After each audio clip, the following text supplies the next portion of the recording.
Hello, loves. Hello, lovers.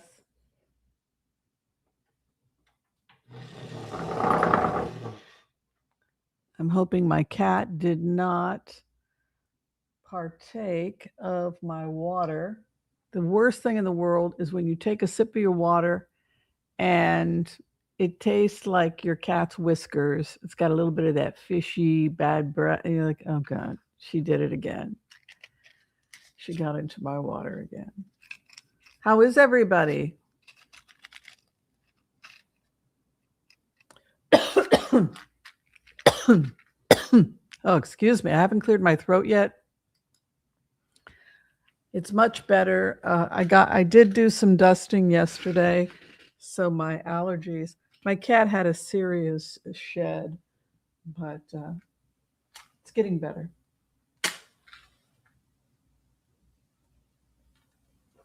I know people worry about my allergy. I'll tell you why I don't take the medication the doctor prescribed for my. I'm nervous about brain health.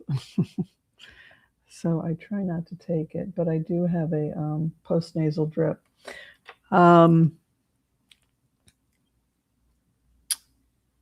There is a campaign, a disinformation campaign about the war.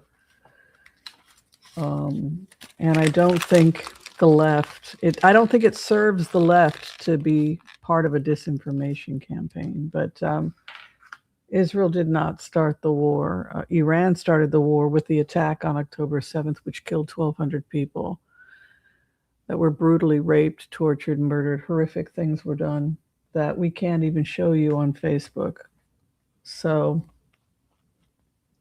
and they drug women and children down into the caves. Imagine the hell of watching your daughter, your son, your baby murdered live on Facebook, tortured live on Facebook. So it became very obvious after October 7th, that was 2023, that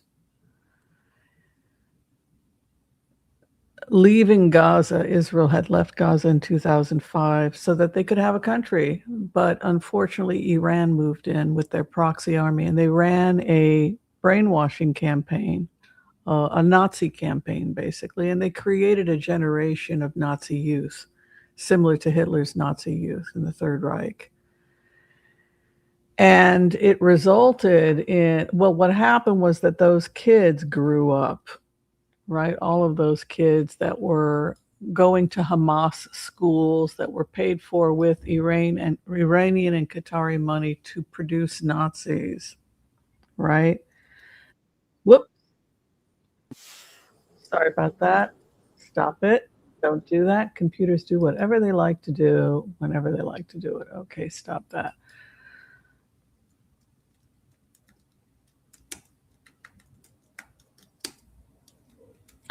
So the problem with that was that, can you let this fester, right? I guess that would be the right thing to say. Let it fester next door to you, right? If you've got, well, Bethlehem would be another example, right? You have zones A, B, and C, right? So C under Palestinian control. So they do have control. They have control, for example, of Bethlehem. But the problem is that now Bethlehem is armed to the teeth, and the Christians have been driven out of Bethlehem. And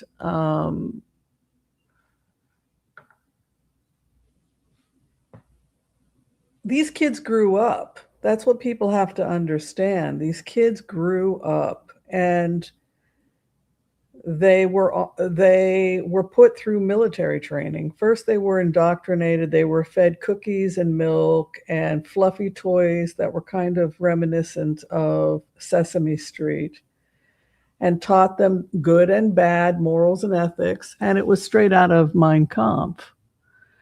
And teaching them grab stones. Now, this was, Israel was not occupying them. Gaza was under Iranian occupation. That's what people. Hamas is a military that's a proxy of Iran. So this is Iranian. This is Iranian propaganda. Now, they've also moved into Lebanon. They killed around 350 U.S. servicemen. I believe it was in 1983 when they blew up, when a suicide bomber went in and took out a bunch of people at a U.S. base because Iran wanted to take the only Christian country that was left in the Middle East, and that was Lebanon, right? And so they went after two groups where there were large segments of Christians. First, the Jews got driven out, the Jews of Morocco, Algeria, Afghanistan. The synagogues are gone. The Buddhist temples have also been blown up in Afghanistan because this type of extremism that has taken hold all over the Middle East doesn't tolerate anybody but extreme sects. So they destroyed. There's no longer Christians, Muslims, excuse me, there's no longer Christians, Hindus, or Buddhists left in Afghanistan. That Christians are being driven out of Lebanon, and the Christians are being driven out of Egypt. And so many horrible things are happening, locking people inside of a church in Egypt, and then they were burned alive inside of a church in Egypt. So the large number of Egyptians who have fled to the United States because they are Christian, because they're Coptic Christian, and they can no longer practice their faith safely in the Middle East and Egypt. Same is true for Lebanon. Large populations of Lebanese have left, and Hezbollah moved in and took over the government. And Lebanon wanted to have a friendly relationship with Israel, but it couldn't as long as Iran was pushing its proxy armies into Lebanon.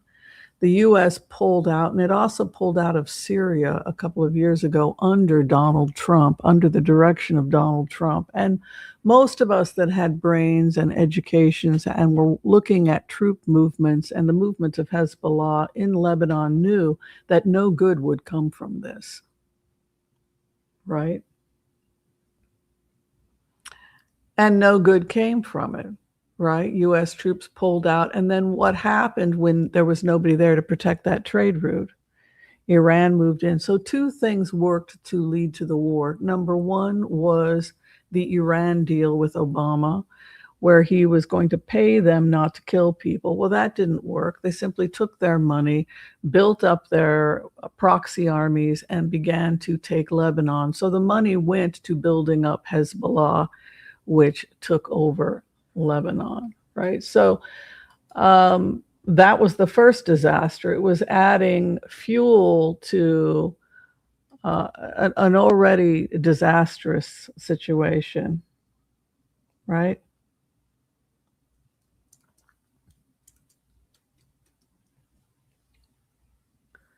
So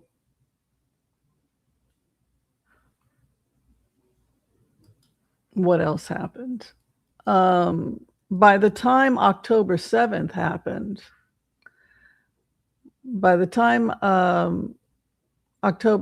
happened, you had kids that were not only indoctrinated as Nazis,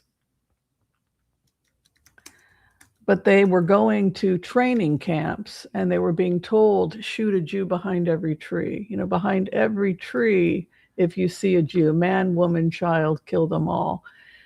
Now, the problem has gotten even worse because Qatar, which is an extremely wealthy country, is one of the funders of Hamas. And so what we have is we have a problem, Houston. We have a serious problem, Houston. What is the problem, Houston?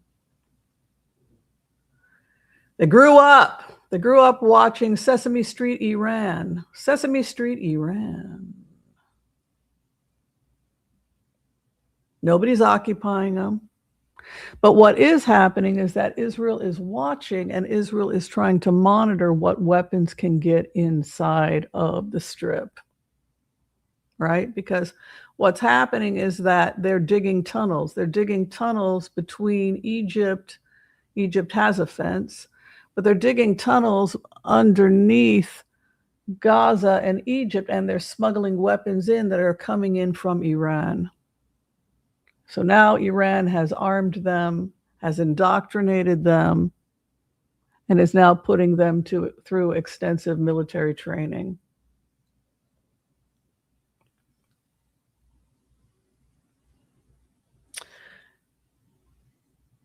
And they're going to scale that wall, right? They're going to scale that wall, and they're going to take hostages, and they're going to murder a lot of people. Not because of something, not because Jews are inherently bad people, but because anywhere that Jews live is their land. So even if the Jews had moved to Uganda, they'd be invading Uganda. If the Jews had moved to Muncie, New York, they'd be invading Muncie, New York, because in their religious belief system,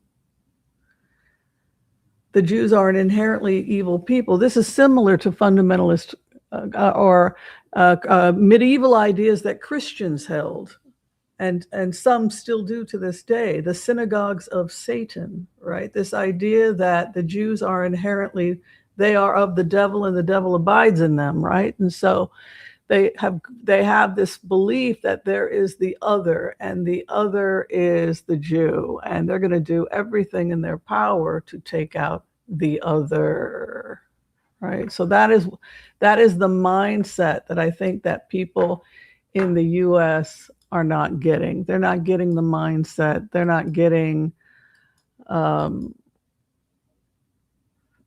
they're not getting any of it. And I think it's important for us that are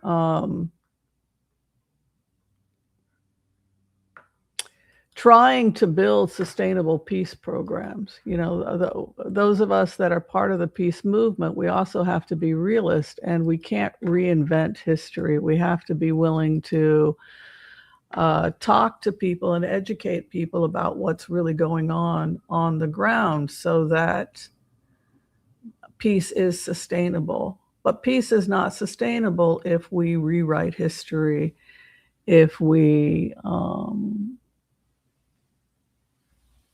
have to acknowledge that no country and nobody on earth is going to let another group of people live next door to them that thinks like this.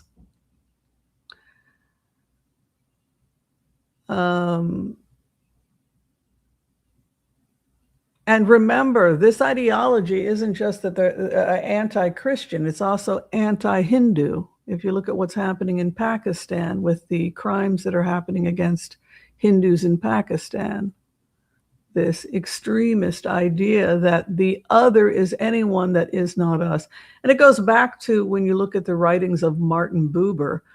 We've talked a little bit in the past about Martin Buber, thy and thou, right? Thine and thou, you and me, us and them, and how I've tried to move this channel away from politics and this idea of turning anybody that doesn't vote the way I do into the other. Because that's the point that Hannah Arendt would say, you're on a steady decline to fascism. All you have to do is convince yourself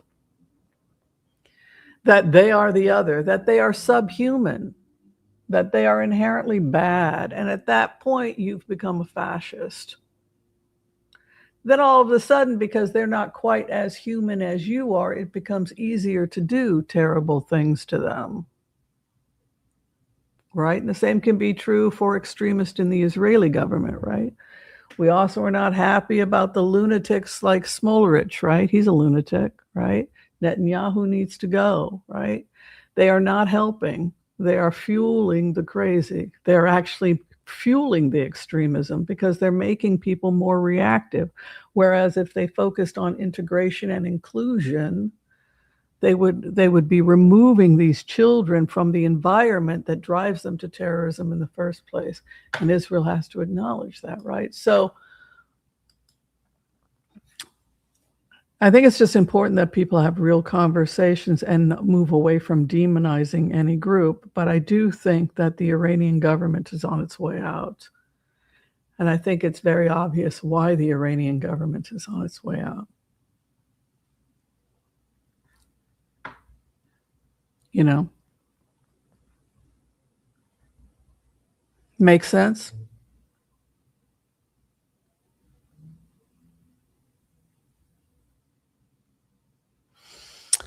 All right. So we're going to go ahead. We're going to do the empath prayer. And if you would like to receive a healing at this time, please go ahead and give us your name. And we will include you in the empath prayer today. Let me just make sure I've got everything organized.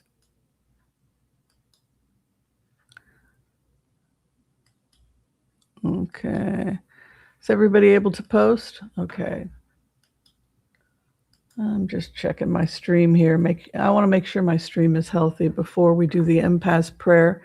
Then we'll go ahead and give you all a collective reading. And then we can blitz away. Does that work for everybody?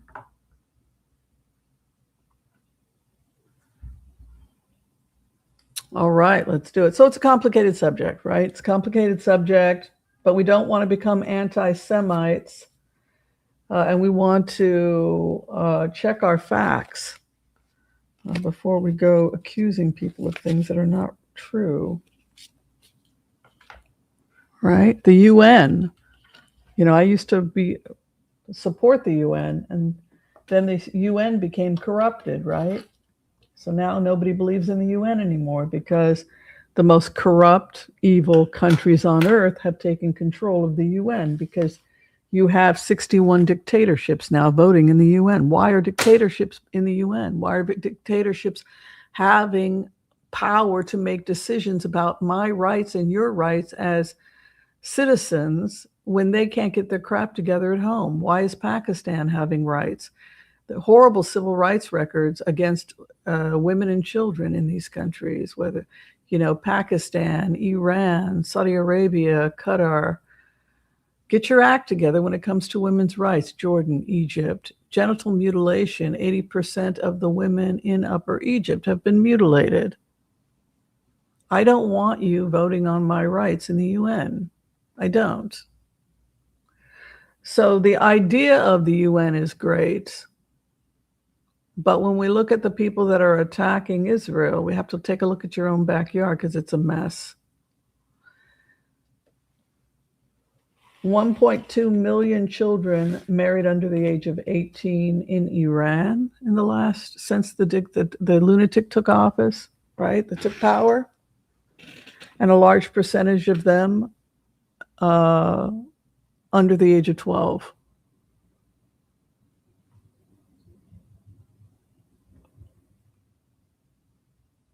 So we don't need to be importing this, right? We don't need Qatar to be influencing our universities with their Jew hatred and their lies about Israel and the Middle East. And we don't need them to be giving us an airplane which has been tagged so that they can monitor where the president is flying and then hand the information over to their friends in Iran. So they can, to not. That was interesting last week, right? All right, let's bring in the empath prayer. Know who your enemies are and know who your friends are. Israel is your friend. Qatar is not.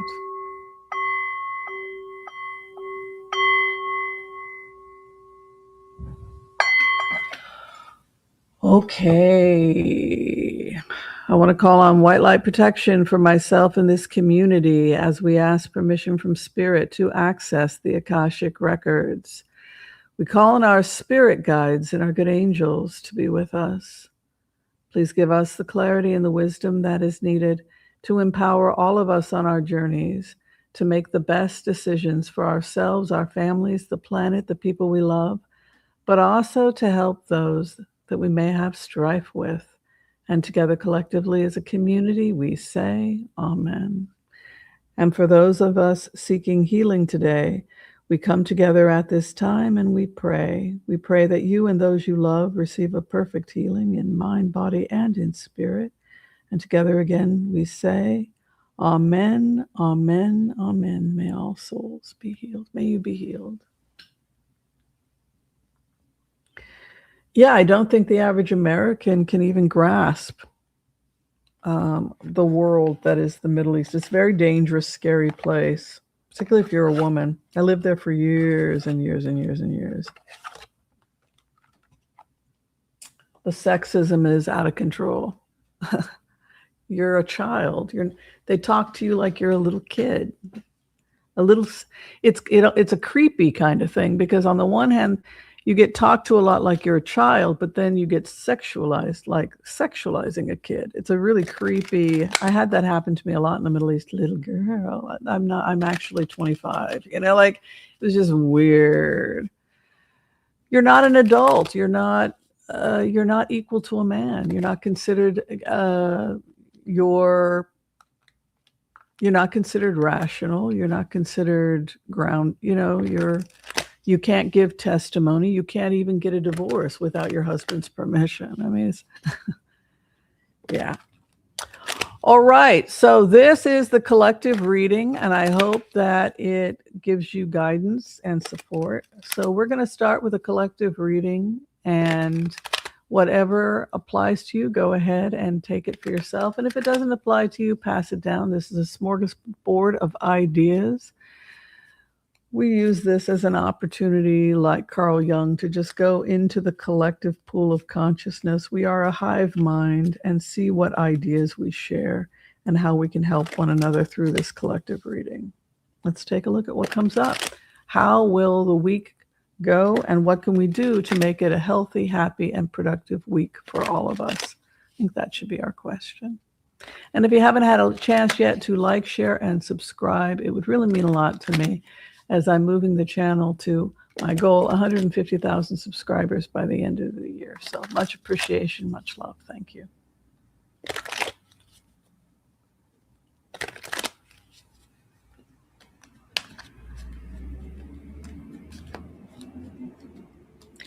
All right, where we are at right now energetically is a time of deep healing.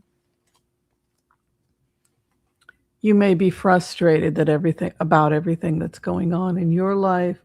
You may be frustrated and feeling that things are not moving quickly enough. You may be frustrated about what is going on in the world, but objectively speaking, profound and deep healing is taking place right now. So be conscious of your prayers, be conscious of your mantras, be conscious of the chanting that you're doing and the prayers and the intention you're putting out, because deep healing and deep prayer work is happening for all of us right now. That is the first message that Spirit wants you to know. There's a deep healing happening for all of us right now. The card I connected with was the base card, and that is the Page of Cups. The Page of Cups. This is a lovely card. Give a good look at it. This is the Universal Rider-Waite I'm using. It's my go-to deck. And we can see that lovely cup that's being offered, and there's a nice fish in there, nice omega-3s. Reminds me of my morning smoothie that I have. Always has some nice flax and walnut in there to increase my morning smoothies. And we can see that he is offering this nourishing healing medicine. And that is why the Page of Cups is considered a message of healing and health and recovery. And it is associated with the Archangel Raphael. Raphael is the archangel that is associated with health and healing. And this comes to us as the base of our attentions or matter at this time, to know that deep healing is happening for you at this time. There is an opportunity at this time for you to experience deep love, reunion, and reconciliation and resolution over conflicts that you have had with those you love. By accepting yourself, you accept them. You are imperfect, they are imperfect. You're hypersensitive, he's shockingly insensitive. Whatever the thing is that you are working on with this other person. So karma card is the Two of Cups, and that comes to you as your karma card. Remember the karma card. For those of you who have started to use the karma card, I've always told people, please start using that karma card. When you give a Celtic cross, the base card is that which is hidden. It's at the bottom of the deck. It's the base of the matter. And there's a card underneath that card. And that is your karma. It is your destiny, what you must go through. And so what we see here, the base of the matter, is a deep healing coming to you and a karma of deep healing, reconciliation, and love. So continue to spend time alone doing your prayer work. Continue to do your mantras. Continue to explore your shadow because it's helping you. It's good for you. And it is bringing you towards peace and reconciliation with those you care about. Anybody want to comment on that? How you feel about that first message coming in?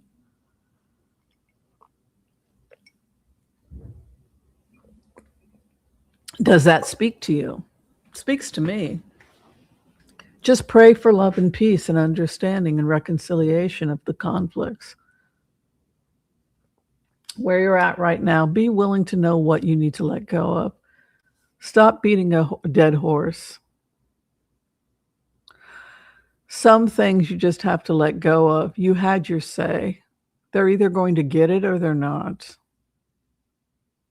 Now just go take care of yourself. Pray for healing, but move on. Be willing to let things go. And that could be letting things physically go as well.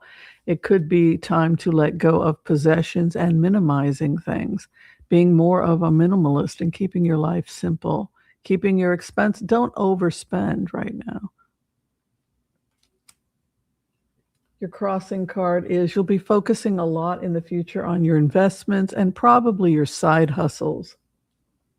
Your crossing card is harvesting and investments.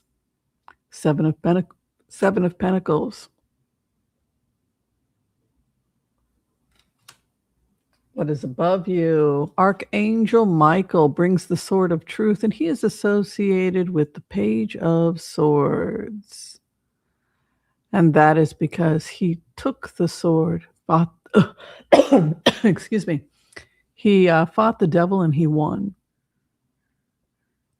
So that is what we know about Archangel Michael. He fights the devil and he wins. So you are facing, through meditation, we face our own shadow and we become more self-aware. Archangel Michael is in the 4th house. Right? So you have this higher awareness coming in of truth. Sometimes we cannot see ourselves the way others see us. I've been able to do a lot of deep shadow work over the last, 10, 11 years. I think I've been doing deep shadow work for the last 10, 11 years. It's been brutal. But it's good for us. Excuse me. Because the truth is on top of your head.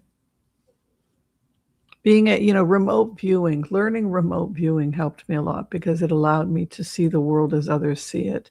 And everyone feels justified. Just as, a good actor will depict the killer as he'll try to they will try to justify the villain.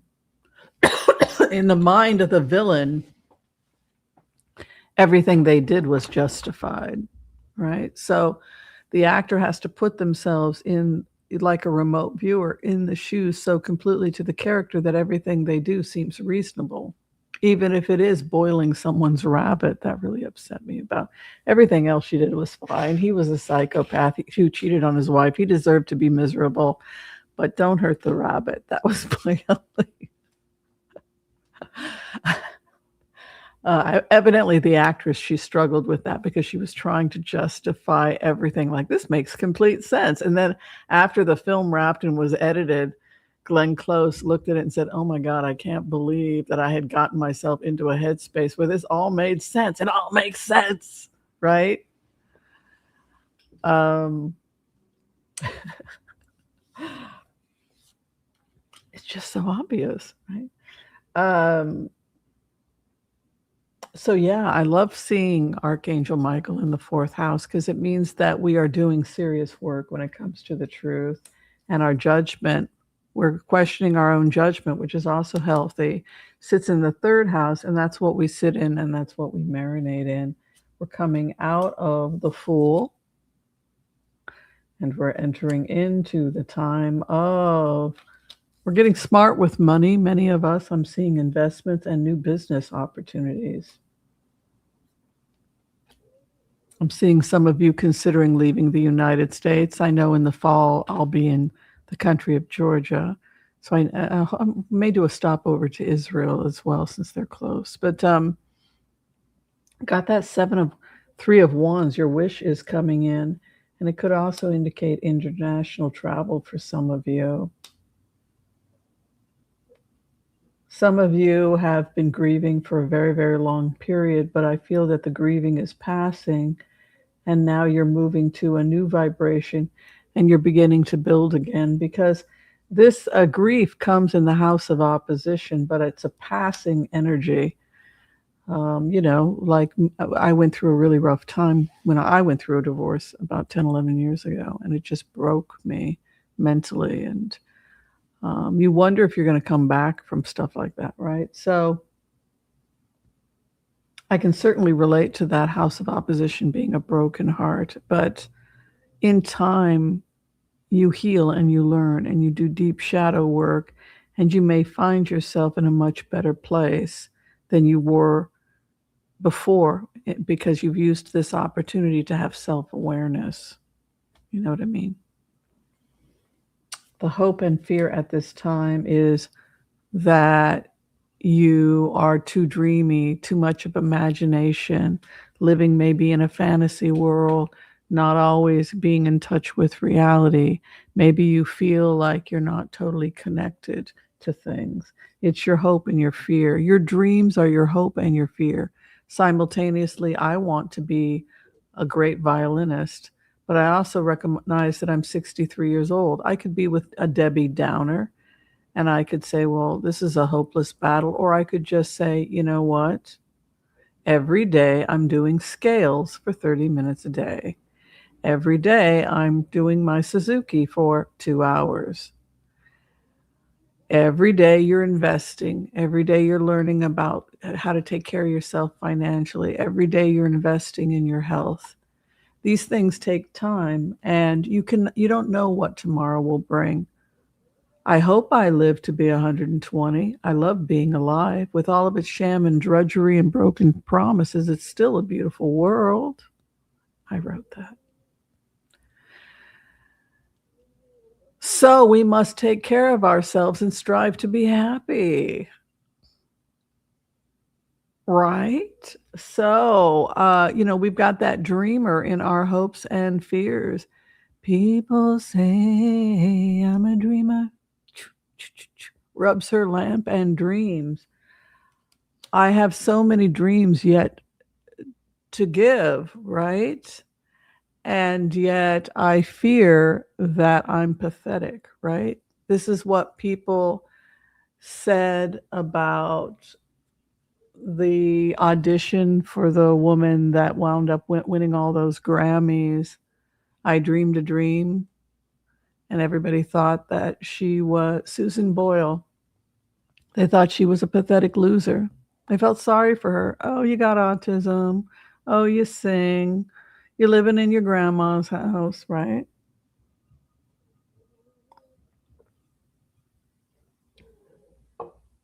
But they didn't know what she knew.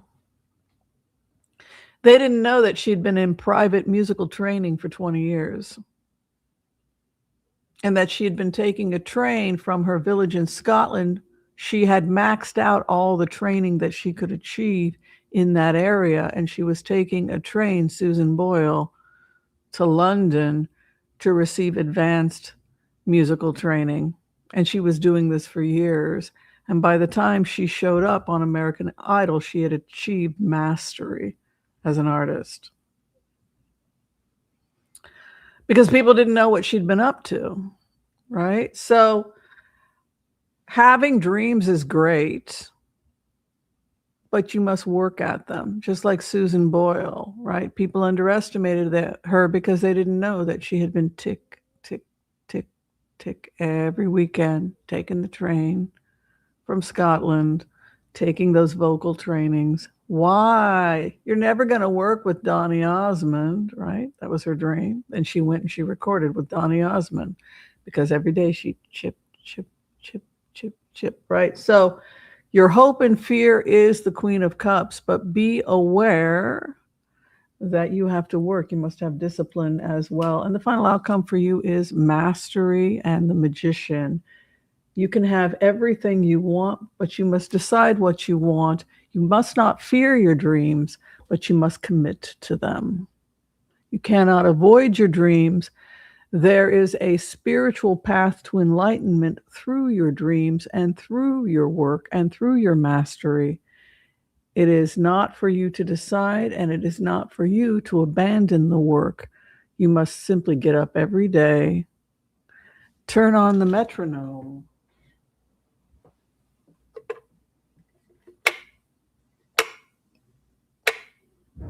and do the work. Turn on the metronome and do the work. It is not for you to decide how long it's going to take. It is not for you to decide what's the purpose. Your job is to simply pick something and master it. Well, Dr. Anderson, I don't know if it should be the violin or the piano. It doesn't really matter. Toss a coin. I chose the guitar originally, and then I chose the violin. But the point is that whatever in life you choose to master, be committed, and the spiritual lessons that you will learn from being committed to something are profound. When you're committed to loving somebody, you benefit greatly, right? Whether it's loving your child or loving a spouse. But the same is true for loving yourself enough to commit to your own mastery. That's a certain kind of spiritual development that you're going to achieve by deciding that you're going to become the master.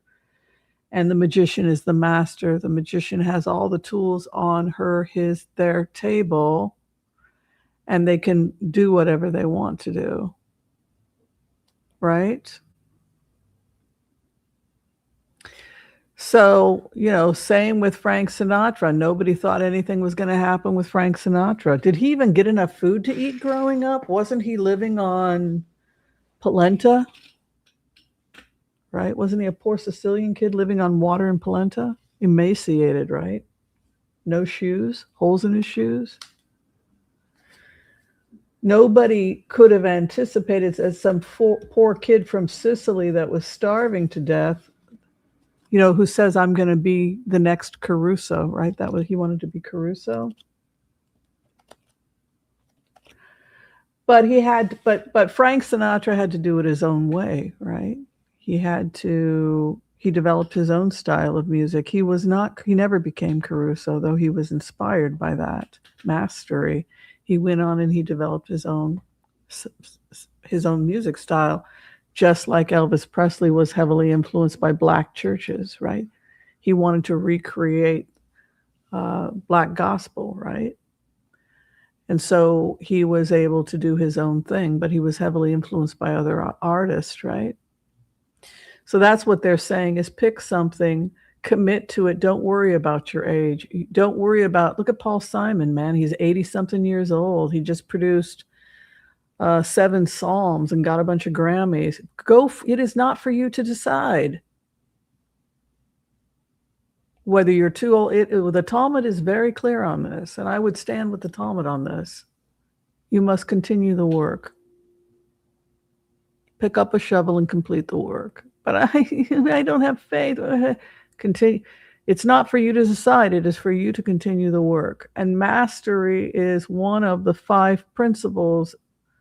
If you look at Talmudic studies, you look at Jewish studies, and also if you look at Buddhist studies, if you look at the 14 principles of faith by by Maimonides, right? Moses Maimonides. There are 5 things for sure we are alive to do, right? 5 things that we are obligated to do while we are alive. Number 1 is to be spiritual people, right? To have a relationship with the Creator, right? This is something that Moses Maimonides talked about. Have something spiritual in your life that's positive, that's sustaining you, right? So it has to be something that's sustaining you. That's, the oneness of God consciousness. And it has to be something that's sustaining you. And it's a consistent practice connecting to the oneness of God consciousness, right? And then the other thing is that you have to love your family and your partners and the people you have a relationship with, which is to cultivate love and to be a loving human being. This is something also. You shall love the Lord your God with all your heart, with all your soul, with all your might. Set these words which I command thee to this day upon thy heart. Speak them faithfully to your children on your home and on your way. Bind them as a sign upon your hand. Let them be for frontlets between your eyes. Inscribe them on the doorpost of your house and on your gates. Be mindful of all of my commandments and do them. So shall you consecrate yourselves to your God. For I, the Lord, am your God who brought you out of Egypt to be your God. I, the Lord, am your God. So intrinsic in that prayer is this idea of love, and that a relationship with love and God consciousness is ultimately the thing that sustains us and allows us to be loving to others, right? So it's interwoven. Third thing that we're obligated to do is to be ethical. It's not enough to be a loving person. We have to be an ethical person. We have to establish laws and morals, and we have to stand by them. Right? So do unto others how you would have them do to you. What is hateful to you, do not do unto another. Establish laws, right? That you have a moral responsibility to create a just society. You have a moral responsibility to care for animals. Do not abuse animals. One of the Noahide laws, do not cut the limb off of a living animal. They used to cut the limb off of a living animal, cook the meat while the animal was still alive to keep the meat fresh because they didn't have a refrigerator, right? So this idea that love and compassion has to extend beyond just taking care of human beings, but that it has to also extend to other living beings as well, right? And the other aspect of that, the fourth, is this idea of and extending to that the environment, right? That you don't cut trees down just because, that we have a moral responsibility to the environment. And then the fourth thing is your education, right? You want to, or the fifth thing is education and mastery. So that's the final thing. So in addition to all of that, you need to go out and learn about how this world operates. And there is something metaphysical that happens to us when we are engaged in deep study and discipline. And when we stop engaging in deep study and discipline, whether it's the Talmud, becoming a Talmud Chacham, becoming a Talmudic scholar, some people have that as their mastery goal, or becoming, the hula hoop champion. But it's this idea that the process of working towards mastery takes on metaphysical principles of deep meditation and deep spiritual work that's accomplished through that process. Yeah. All right. So we're going to go ahead, and Joel Tilson, our floor director, is in the house. Welcome, welcome. We'll go ahead and blitz away. Thank you all for being here. Don't forget to like, share, and subscribe to the stream. What is going on today? Is there some kind of major event? It's awfully quiet here. We only have a small group of people. I don't know what's going on. Why is it so quiet over here? Where did the people go to? Yeah.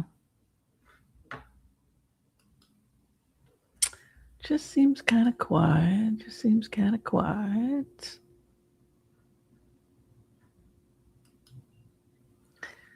Yes, we must blitz, blitz, blitz away.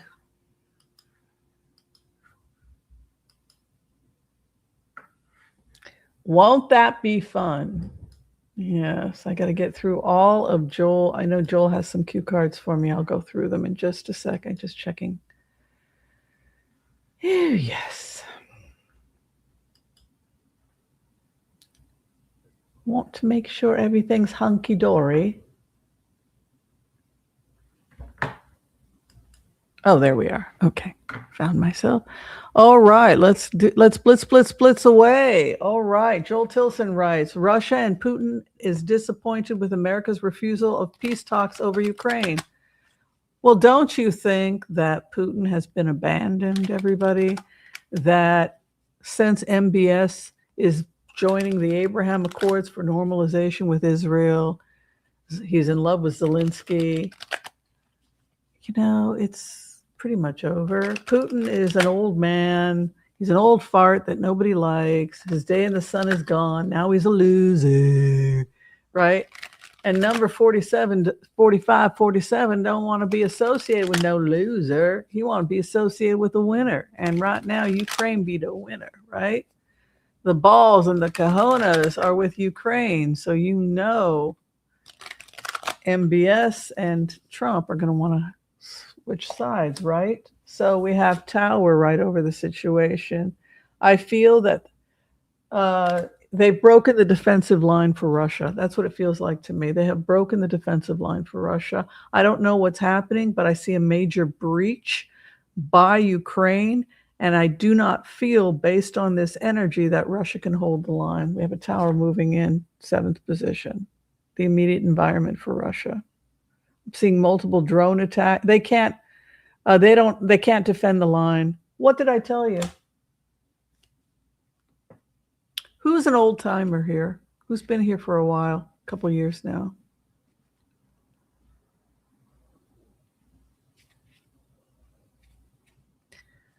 They're going to march on Moscow. Oh, Whimsy, you're so melodramatic. They're going to take out Iran. Whimsy, you need to get back on your meds. Syria's going to fall. Oh, Whimsy. Oh, you're so whimsical. Right? Remember that? Oh, Whimsy. It's about trade routes. Oh, Whimsy. Whimsy, Whimsy, Whimsy. Oh, what your wild and wicked imagination. Oh, Whimsy, Whimsy. You must get back into counseling. You're crazy, Whimsy. You're so whimsical.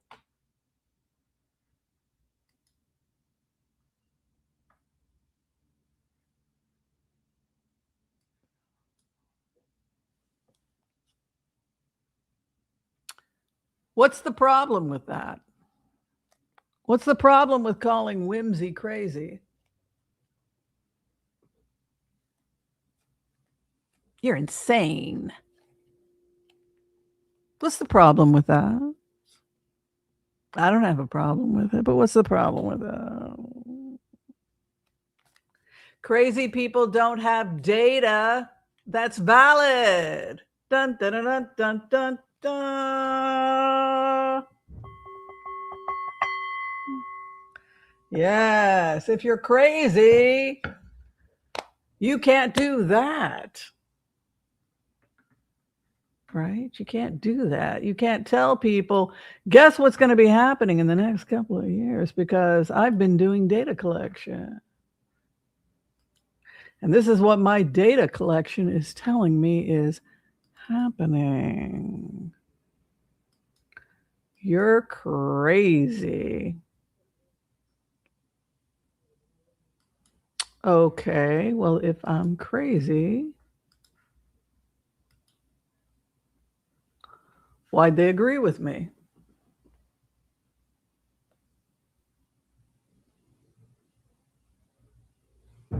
Why did they agree with me? I documented everything. See how horrible I am? This is from 2021. Whimsy! Why'd you do that? Because I was working on my dissertation and I was doing data collection for the Abraham Accords.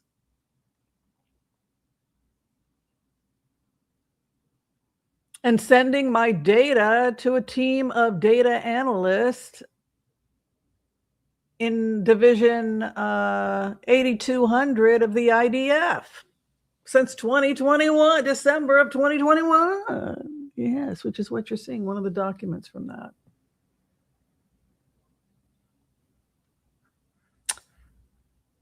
So you don't get to call somebody crazy when they get their facts straight, right? Okay, so what's the takeaway? What's the point we're making? The point we're making is that if you take a look at what the data shows, the data shows that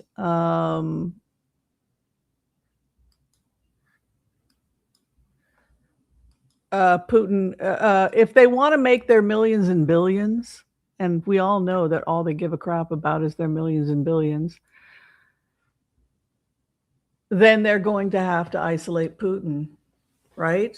That you asked me as a researcher to send you my data. You requested my data. I want to go on record saying that they requested my data, and I happily gave it to them, along with hundreds and hundreds and hundreds and hundreds of other researchers, right?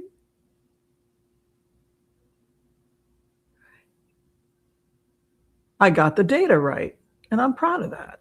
So, no, Putin has to go. They know Putin has to go. And they know that Iranian leadership has to be dismantled because they're not going to get a multi-trillion-dollar trade route between India, the Middle East, and Europe as long as Iran is there with their proxy armies and the Houthis in Yemen. And Qatar is probably, I'm going to go on record now predicting that in the next 3 years, we will see the economic collapse of Qatar.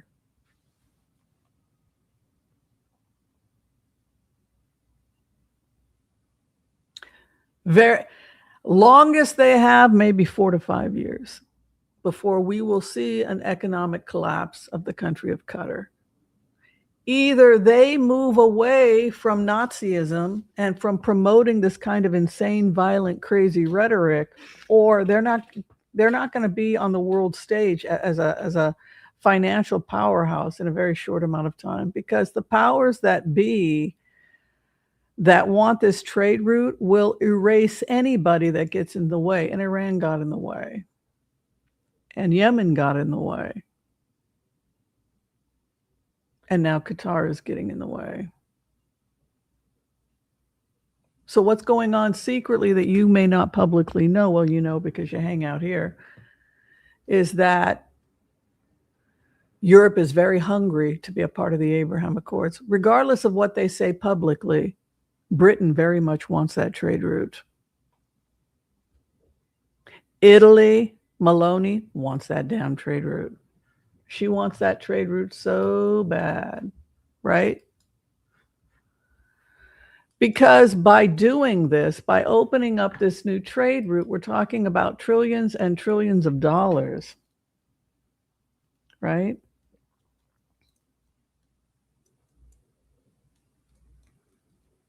It's just what you're going to do if you want to if you want to be a part of this, and she very much wants to be a part of this. And I think that a lot of people just don't know what the hell is going on. And I think that the reason why the world is being vague about this war, and the reason that this war is happening, why is this war happening, and why is Saudi Arabia in the United States meeting with Elon Musk? What's happening? A new trade route is happening, and normalizations between Israel and Saudi Arabia. And Italy would like a piece of that pie. Thank you very much.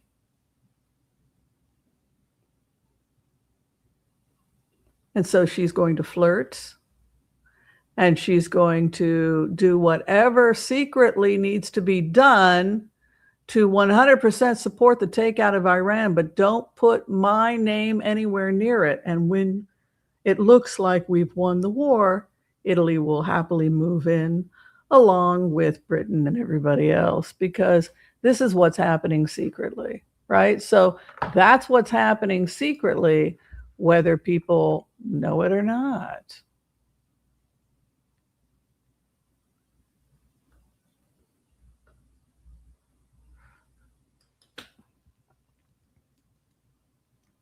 It's a new trade route.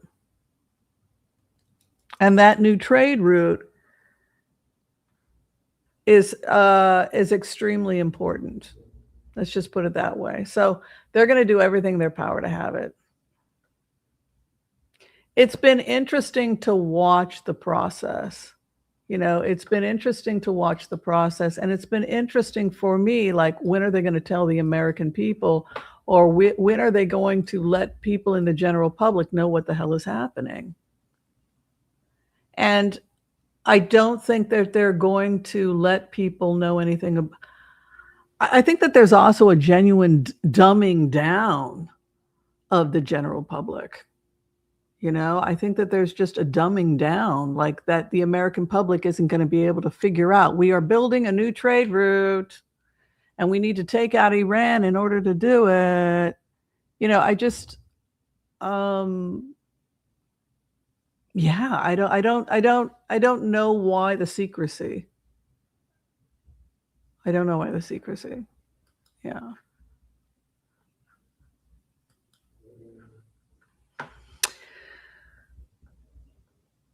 That is the other question, right? So that's the other question that will there be ground troops? Can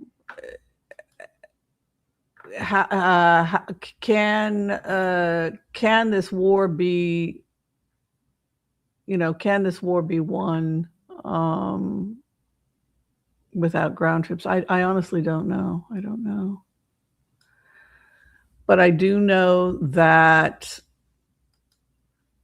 the fact that they're talking about building an oasis zone in the Donbass,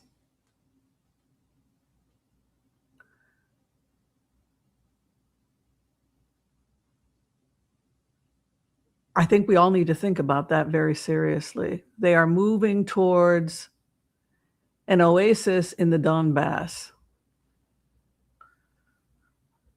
That is something we all have to really take a pause and go, whoa, whoa. That is powerful. We don't need Trump, and we don't need Putin in order to do this. So I think that Putin will be phased out. I think Netanyahu will be phased out as well. But I think that this trade route is going to be pretty damn amazing. I don't know. Tell me what you think. If I think it's, I think when Zelensky announced as part of his peace plan that he wanted to build an oasis in the Donbass, that to me was the beginning of, I knew that the Abraham Accords were going to expand because I knew the fundamental design that they were using was going to be oasis zones joined by transportation routes. And so when I saw that he had been talking about, well, let's do one in the Donbass, and they were talking about building them as part of the Abraham Accords, at that point, the light bulb went off for me. And I think it went off for a lot of people. I know for Joel, the light bulb went off because he and I had talked about it briefly. But this is a good thing. And it will outlive the many of the people that were there in the beginning. And I think that Putin will not be a part of it. I think if you look at the data that's been collected, Putin will not be a part of it.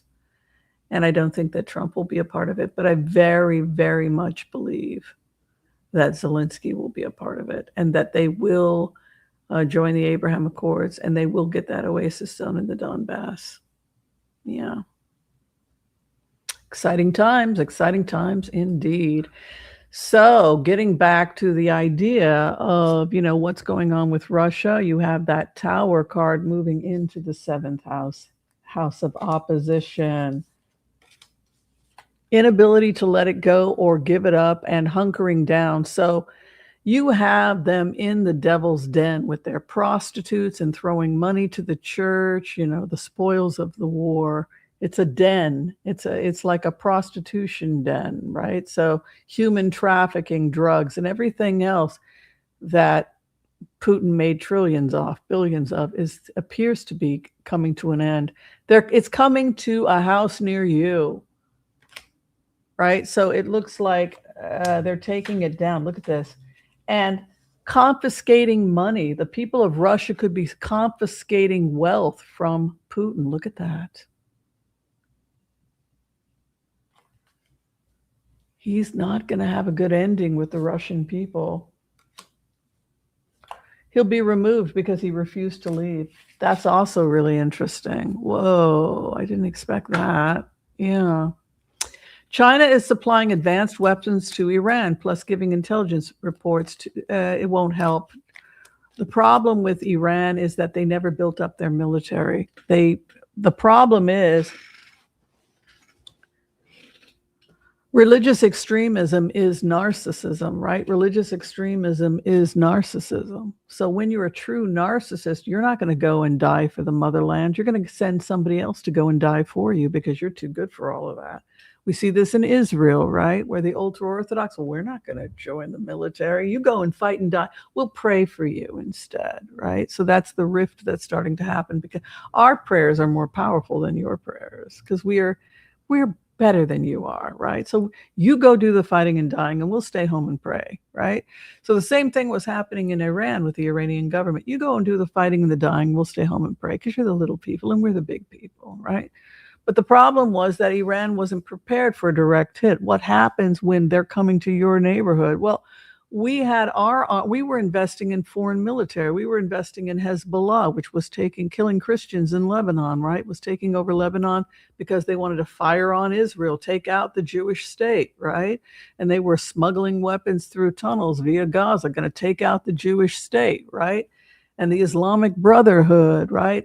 Infiltrating Egyptian society, helping the Houthi of Yemen, and the Somali pirates that were taking people, ships that were coming out of the strait and coming out of the Suez Canal, right? It was all this idea to block trade, and it was part of that greater trade war. But the problem again was that Iran did not build up a home military because they were too good for all of that. And so they didn't think that they were ever going to be attacked. I think they simply believed God was on their side. They were true believers. They were true narcissists. And then when the crap gotten beat out of them, they were completely stunned, because they thought, but we are the keepers of the true faith. And they simply were, it simply shattered their belief systems as narcissists living in their own fishbowl. And I think that they are not prepared for this war. Strategic and military brilliance, intelligence, and facts and science is what's going to win this war. Not praying to a deity in robes and just God's going to protect us because we're superior. We're going to have a miracle, right? And that's just not going to happen. It's not going to happen for Israel, and it's not going to happen for Iran. Strong building up your military and making sure you have good intelligence, right? So that is why I think Iran is basically what happened. They took out the IRGC leadership. They took out the Ayatollah. Then new leaders came in, and then they took out those leaders. So it just became taking out one leadership after another, and they were never able to get ahead because they were not prepared for this. Their own narcissism and extremism made them think that they were invincible. Joel Tilson, America is quietly building up ground forces through the Middle East. Yeah, because if you're building a new trade route, and it's not just going to be the United States, it's every country that's part of the Abraham Accords. And I think people have to realize that an oasis zone cannot just be, well, I'll show you the map. This is the original map, but I don't like it because I'll show the original map. It's hand drawn. It's actually an historical document right now.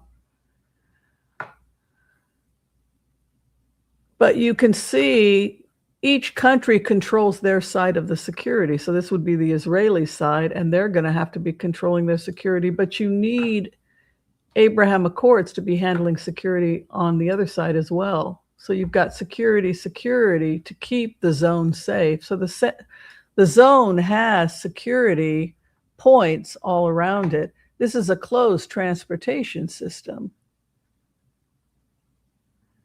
And that's what they're building, right? And this is, by the way, this is a subway as well. This is Zone 1 Rafah right here. You see the security border? We're trying to get them to give us some space over here. This is Zone 1.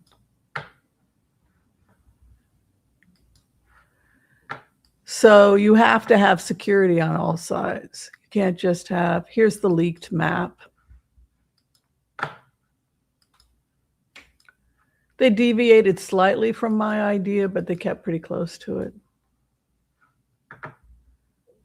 My idea correlates with Elon's zones. You can see here, this is Zone 6, Zone 5, and Zone 4 was broken into 2, and this is Zone 3, and this is Zone 2. This is the aqueduct. You know, the aqueduct is here, the water system. So you can see the red maps, the red dots. That's Elon's investment, and it's not inside of Gaza. It's the oasis zones, which are in no man's land.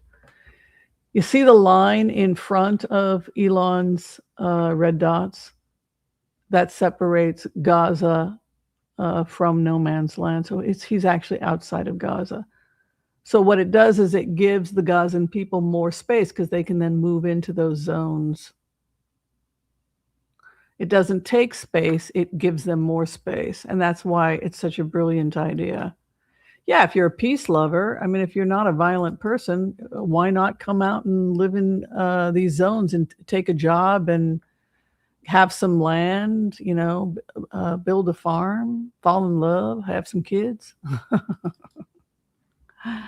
It's all good. Oops. Why do I look strange all of a sudden? Oh.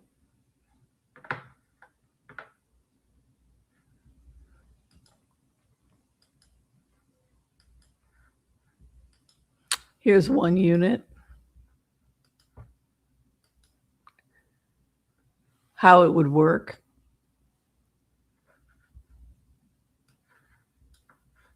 So, what are we learning, Lipschkins? What are we learning, Lipschkins?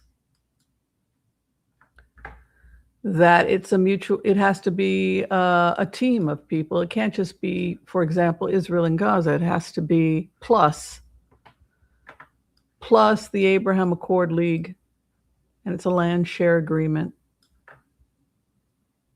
This is one unit based on Abraham, father of Islam and Judaism, the Abraham Accords.